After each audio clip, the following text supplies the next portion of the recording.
home means you act like your daddy or look like your daddy. But now the Holy Ghost is going to make you. It's going to cause you to carry on just like your father did.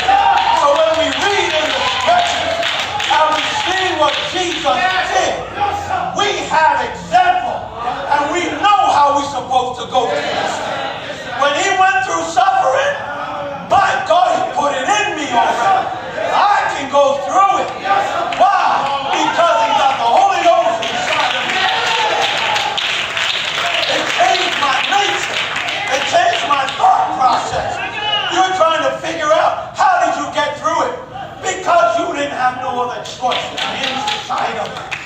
Hallelujah. Some people act like their daddy and they say, don't mind him because he can't help himself. He can't help himself because he's just like his daddy. Why? Because it's inside of him. But thank God when trouble comes, I can't help but act like my daddy.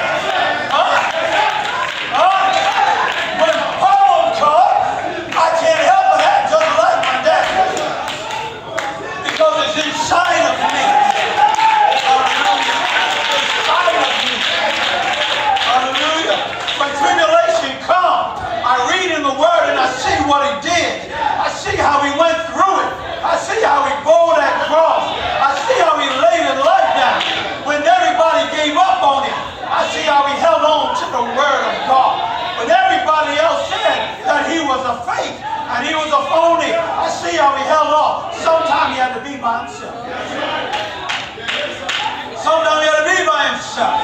Sometimes he had to go through the things by himself.